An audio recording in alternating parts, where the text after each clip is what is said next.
لیجئے اگر ہم کریں لا الہ الا اللہ اور محمد رسول اللہ الگ الگ کر کے دیکھیں تو لا الہ الا اللہ کے تقاضے اس امت پر کیا ہیں؟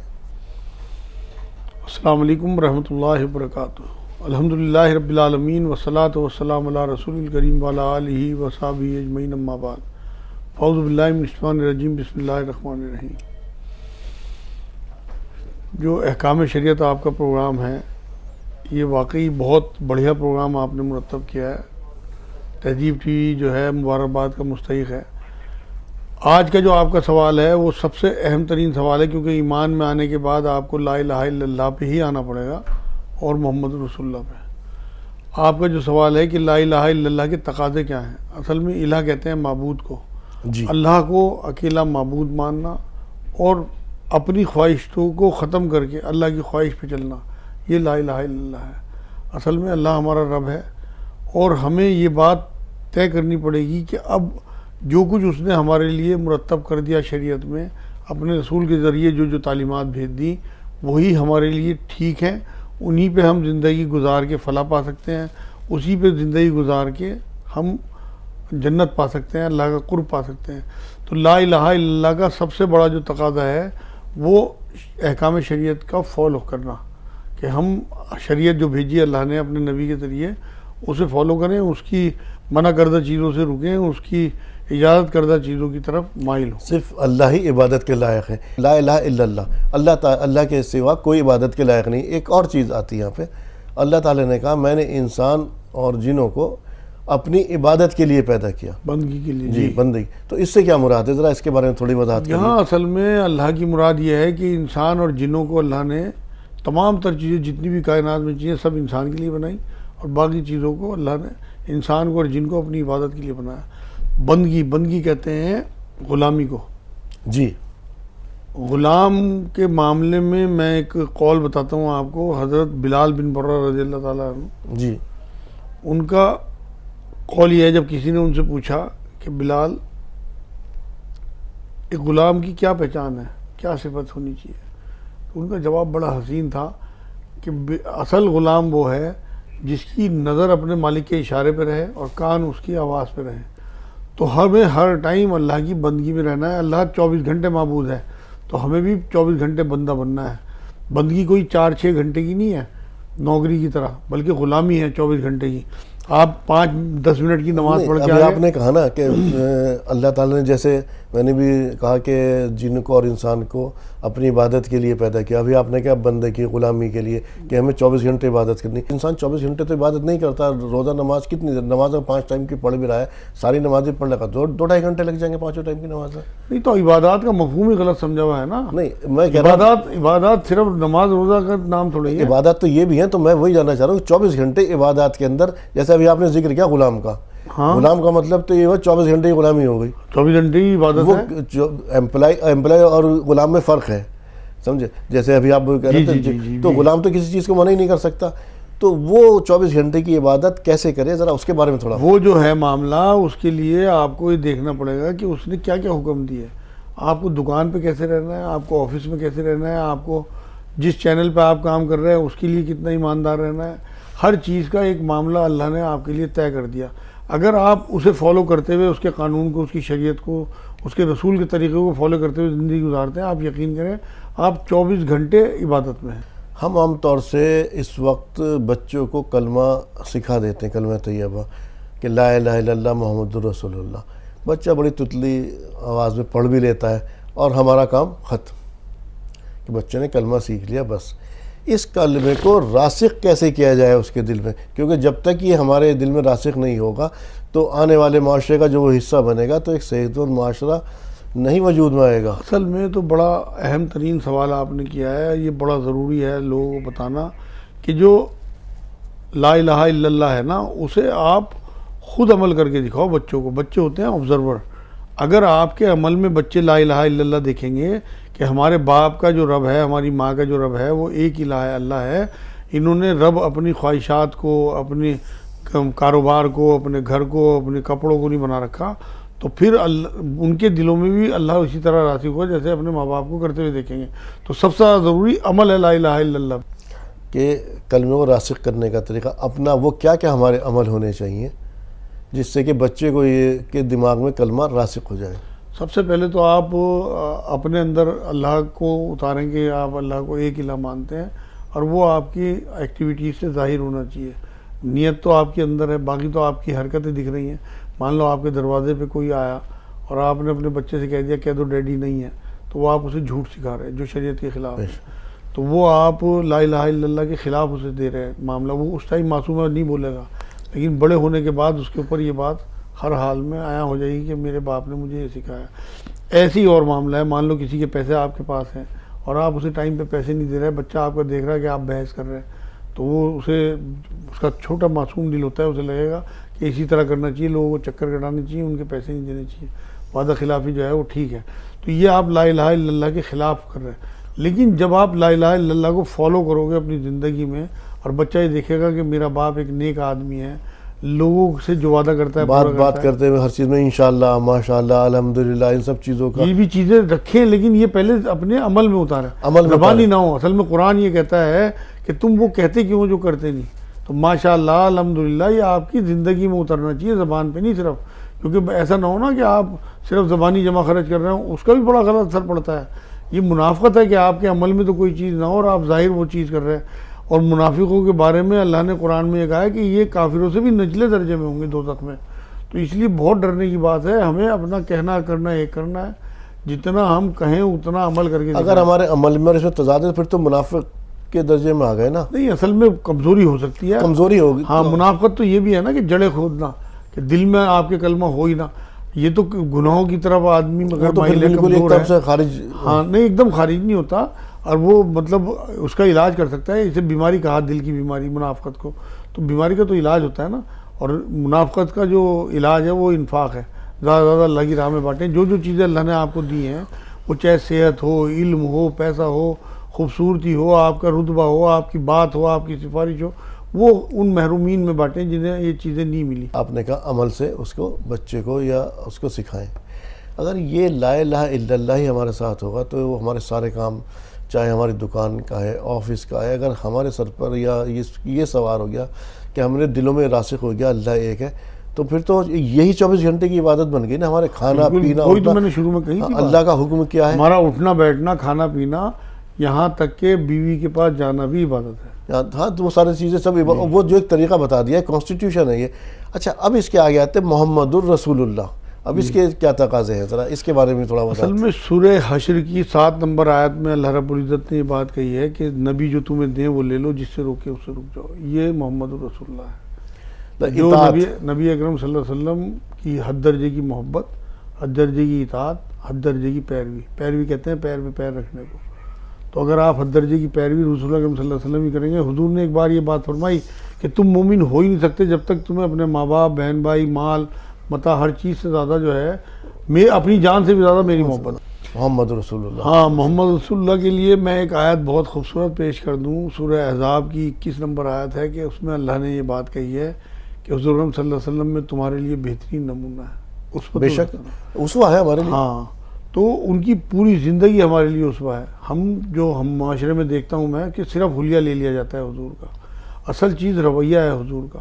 حلیے کی اہمیت بہت ہے، لیکن وہ بعد میں. پہلے آپ حضور صلی اللہ علیہ وسلم کا رویہ، آپ رویہ فالو کریں. حضور کس طرح اپنی بیویوں کے ساتھ تھے، کیسے اپنے پڑوسیوں کے ساتھ تھے، کیسے اپنے صحابہ کے ساتھ تھے.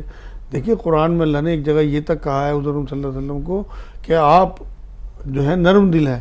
اگر آپ سخت دل ہوتے، سورہ آل عمران کی 159 نمبر آیا تھا غالباً، اگر آپ نرم دل نہ ہوتے، سخت دل ہوتے، تو لوگ آپ کے پاس سے چھٹ جاتے. تو صحابہ اکرام حضور صلی اللہ علیہ وسلم کے پاس اس طرح سے جمگھٹا لگائے رکھتے تھے، ہر صحابی کو یہ لگتا تھا کہ حضور سب سے زیادہ میرے قریب ہے. یہ جو شفقت اور فقراء صحابہ مشہور ہے کہ جو صحابہ تھے وہ نہ اپنے کھانے کی فکر ہے نہ کسی چیز کی، وہیں پڑے رہتے تھے. وہ جو شفقت تھی وہ آپ کے اندر آنی چاہیے رسول اکرم صلی اللہ علیہ وسلم کی، تب محمد رسول اللہ پورا ہوگا. آپ کا جو محمد رسول اللہ ہے وہ آپ کی ایکٹیویٹیز سے نظر آنا چاہیے لوگوں کو. ایک غلام کے ساتھ جو حضرت زید بن حارثہ تھے، غلام تھے جی، لیکن اپنے گھر والوں کے ساتھ نہیں گئے، ان کے گھر والے لینے بھی آ گئے. تو یہی کہا کہ ماں باپ کو چھوڑ دیا حضور نے چھوٹ دے دی تھی جانا چاہے. جی جی بالکل. تو اصل میں تو بات یہ ہے کہ ہمارے لیے بہترین نمونہ ہے حضور میں.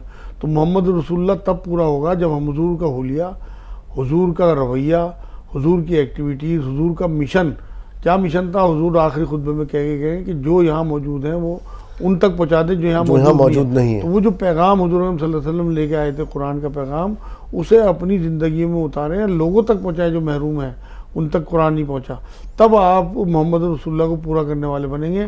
اور وہ پورا کرتے ہوئے آپ کو دیکھیں گے بچے تو پھر ان کے اندر بھی محمد رسول اللہ. اصل میں رسول مان لینا یہ ہے کہ جو وہ دیں وہ لے لو, جس سے روکے اس سے رک جاؤ. اور قرآن تو یہ بھی بات کہتا ہے کہ نبی اپنی طرف سے کوئی بات نہیں کہتے. سورہ نجم کی آپ آیت پڑھیں 2 اور 3, خود سے کچھ نہیں کہتے بلکہ جو اللہ ان سے کہلوانا چاہتا ہے وہ کہتے ہیں, وہی کہتے ہیں. تو نبی اپنی طرف سے جب کچھ کہتے ہی نہیں تو آپ نبی کی اطاعت اگر کر رہے ہیں, آپ عملاً نبی کی اطاعت کر رہے ہیں, اصلاً آپ اللہ کی اطاعت کر رہے ہیں. تو کیونکہ نبی کو جو بھی حکم دیتے ہیں اللہ دیتے ہیں, تو ہمیں یہ جتنی بھی حضور صلی اللہ علیہ وسلم کی ہم سنتوں پر عمل کرتے ہیں ہمیں یہی سمجھنا چاہیے کہ اصلاً اللہ کی اطاعت ہے. یہ ہم اطاعت اللہ کے حکم سے کر رہے ہیں نبی اکرم صلی اللہ علیہ وسلم کی, تو تب ہمارا پورا کلمہ ہوتا ہے. ہمارے ہاں تو صرف زبانی اس کی تسبیح پڑھی جاتی ہے نا, اسے زندگی میں اتارنا ہے, عمل میں اتارنا ہے. دراصل اسے بھی ہم نے سب نے حصول ثواب کا ہی ذریعہ بنا لیا. اور دوسری بات ایک اور کہنا چاہ رہا ہوں, دیکھیے محاسبہ تو سب کا ہوگا, لیکن اگر کسی تک دعوت ہی نہ پہنچی ہو اس کلمے کی, اصل میں وہ تو اللہ اپنے آپ کو انصاف والے کہتے ہیں. تو اگر دعوت نہیں پہنچی ہوگی تو وہ شاید بچ جائیں, لیکن اللہ نے اور انتظام کر رکھے ہوں گے انہیں چوکانے کے, لیکن وہ لوگ پھنس جائیں گے جنہیں دعوت پہنچانے کا حکم تھا. ان کے پاس ایک جواز تو ہے کہنے کے لیے, لیکن اتنا تو اللہ تعالیٰ نے ہر ایک کو عقل سلیم عطا کی ہے نا کہ اللہ بھلے سے کچھ روزہ نماز نہ کیا ہو لیکن شرک نہ کرے. اللہ واحد ذات تو اللہ کو مانے. اصل میں شرک کے بارے میں پہلے بتانے والے بھی تو ہوں جنہیں پتہ ہے کہ شرک بڑا ظلم ہے. قرآن میں اللہ نے کہا شرک ظلم عظیم ہے. دیکھیے میں حضرت ابراہیم علیہ السلام کی وہ لیتا ہوں مثال. حضرت ابراہیم علیہ السلام کو ابھی وحی بھی نہیں آئی, نہ ابھی نبوت کا ظہور بھی نہیں ہوا ہے. انہوں نے دیکھا شروع میں ہی بیٹھ کر کہ میرا باپ یا چچا جو بھی وہ بت بنا رہا ہے اس کو, کہ اس نے انکار کیا یہ بت ہم ہی بنا رہے ہیں اور ہم ہی سے پوچھ رہا ہے. پھر انہوں نے کہا یہ میرا خدا نہیں ہو سکتا. پھر انہوں نے اپنی والدہ سے سوال کیا کہ میرا خدا کون ہے, تو انہوں نے کہا کہ تمہارا خدا بادشاہ کے بارے میں, نمرود کے بارے میں کہا کہ آپ کا خدا کون ہے, کہ شوہر. تو وہ بھی ان کی سمجھ نہیں آیا. تو پھر دوسری دفعہ انہوں نے کہا اچھا ہو سکتا ہے شاید یہ سورج میرا ہو, لیکن سورج بھی غروب ہو گیا. تو ایک جو جہاد وہ تھا نا, جو اس کے بارے میں تلاش تھی, جستجو جو تھی, میں تو اس وقت بلکہ میرا تو ایک یہ آتا بات کہ ذہن میں کہ شاید انسان جو ہے نا ایک طرح سے بیدار, ایک طرح سے سمجھداری اس وقت ہوا پہلی بار کہ اس نے خود, وہی تو بعد میں آئی ان پر نازل ہوئی. تو اس طرح سے اتنا تو محاسبہ تو ہر ایک کا ہوگا کہ لا الہ الا اللہ, کیونکہ انسان بچہ جب پیدا ہوتا ہے فطرت اسلام پہ پیدا ہوتا ہے. یہ تو حدیث ہے, یہ تو ہمارا ماننا ہے. حساب بھی ہوگا, لیکن جتنا اللہ رب العزت جس کو جتنا دیں گے اس سے ویسے اسی کے حساب سے. اگر اس ماحول میں اسے مان لو جو جنگلوں میں پڑے ہوئے ہیں آدی واسی لوگ ہیں ان تک بات پہنچی نہیں, اس کے لیے تو ہمارا محاسبہ ہوگا. ہمارے پاس موقع ہے, ہم سے پوچھ گچھ, وہی تو میں کہہ رہا ہوں. تو جس کو جیسا رتبہ ویسی پکڑ, جس کی جیسی ذمہ داری ویسی اس سے پوچھ گچھ. تو ہمیں چاہیے کہ ہم اللہ کے کلام کو دیکھیں. قرآن کو اللہ نے ہدی للناس کہا ہے, ہدی للمسلمین نہیں کہا سورہ بقرہ میں. تو یہ تمام انسانیت کے لیے جو ہے وہ ہدایت ہے, اور اس کی ذمہ داری ان لوگوں تک ہے جن کے پاس یہ امانت ہے کہ یہ ان لوگوں تک پہنچائیں جن کے پاس یہ نہیں پہنچا. یہی تو کہا آخری خطبے میں حضور نے. اب ہم خود ہی نہیں پڑھتے اسے, ہم صرف اسے ثواب کی نیت سے لے کے بیٹھ جاتے ہیں. جب تک ہم اسے سمجھیں گے نہیں اس میں کیوں اللہ نے کیا بات کہی, کس طرح زندگی گزاریں, کس طرح آخرت میں ہمارے کام آیا, کس طرح گواہ بنے گا وہاں. جب ہمارے پاس کچھ ہوگا تبھی تو ہم دوسرے کو دیں گے. آپ کی جیب میں 1 روپیہ ہوگا تو آپ کہاں سے 10 روپے کسی کو دے دو گے؟ تو پہلے آپ علم حاصل کریں اور پھر لوگوں میں بانٹیں. آپ اگر بہت ہمت نہیں رکھتے دعوت کی تو آپ کم سے کم قرآن ہی پیش کرنا شروع کر دیں. آپ یقین کریں سینکڑوں کی تعداد میں قرآن بانٹتا ہوں, ہزاروں کی تعداد میں قرآن میں پاتے ہیں الحمدللہ. لوگ بڑی محبت سے, جو میرے ہندو بھائی ہوں, مسلمان بھائی ہوں, مسلمانوں کو اردو میں, ہندو بھائیوں کو انگلش میں اور ہندی میں, اور سب چوم کے لیتے ہیں. آپ دینے والے تو بنے. مطلب ہم نے تو الحمدللہ یہ سلسلہ جب سے شروع کیا, شروع میں تو ہلکا پھلکا ڈر سا لگا, لیکن جب اللہ نے حوصلہ دیا آپ یقین کریں کہ بہت محبت سے لیتے ہیں اور پڑھتے بھی ہیں. بلکہ میں پوچھتا ہوں کہ کتنا 5-4 پیج روز پڑھتے ہیں ہندو بھائی بھی میرے, اور سیٹسفائی ہیں اندر سے. جبکہ ہمارا حال کیا ہے, میں پھر ادھر اگر لا الہ الا اللہ کی طرف ہوں کہ جو کلام پاک میں آیا تھا آپ کہ تم لوگوں نے دوسروں کو معبود بنا لیا یا الہ بنا لیا. ہمارا کیا حال ہے کہ اگر اذان ہو رہی ہے, ہمیں ایک چھوٹی سی مثال دے رہا ہوں میں یہ کہ نماز کا وقت ہو گیا تو ہم کہاں بیٹھے ہیں کہ ابھی, اور گراہک ہمارے سامنے, تو ہم کیا کریں گے؟ نہیں, ہم تو رکتے ہی نہیں. اصل میں تو بات یہ ہے کہ میں مسلمانوں کی بات نہیں کرتا. ہمارے گھروں میں پھر یہ کیسے راسخ ہوگا؟ وہ تبھی راسخ ہوگا جب ہم اپنی زندگی میں اتاریں گے. خاص طور سے قوام جو حاکم ہے اسے چاہیے. دیکھیں قرآن میں اللہ رب العزت ذمہ داری تو مرد کی ہو گئی نا یہ. ہاں دونوں کی ہوتی ہے, ماں باپ دونوں کی, لیکن زیادہ مرد کی, کیونکہ اسے اللہ نے زیادہ رتبہ دیا. سورہ فرقان کی 43 نمبر آیت میں اللہ رب العزت نے یہ بات کہی کہ جن لوگوں نے اپنی خواہش نفس کو اپنا معبود بنا لیا ان لوگوں کے لیے آخرت میں سخت عذاب ہے. اس کا مفہوم ہے. اب آپ یہ دیکھیں کہ اگر ہم خواہش نفس کو, مان لو اذان ہو رہی ہے صبح کو اور آپ کروٹ لے کے سو گئے فجر میں, تو آپ نے اپنی نیند کو اپنا معبود بنایا. اذان ہو رہی ہے اور آپ نماز چھوڑ کے اپنے گاہک سے نمٹ رہے تو آپ نے گاہک کو اپنا معبود بنا لیا. تو یہ تو شرک کے زمرے میں آ گیا, بھلے سے یہ خفی شرک میں آئے. شرک خفی ہے. ایک بات اور بتا دوں میں آپ کو, جی جس کی خوشنودی آپ نے حاصل کرنی ہے وہی آپ کا الہ ہے. صحیح آپ اگر لوگوں کی خوشنودی حاصل کر رہے ہیں نا, اپنی بیوی کی, اپنے بچوں کی, اپنے رشتہ داروں کی, اپنے دوستوں کی, وہی آپ کا الہ ہے. خوشنودی ہمیں اللہ کی حاصل کرنی ہے, وہ ہمارا الہ ہے. اس کے تابع رہتے ہوئے ہم نے رسول اکرم صلی اللہ علیہ وسلم کے طریقے پہ چلتے ہوئے باقی سب کی خوشنودی کا خیال رکھنا ہے. لوگ ناراض ہوتے رہیں لیکن ہمیں اپنے اللہ کو ناراض نہیں کرنا, کیونکہ وہ ہمارا الہ ہے.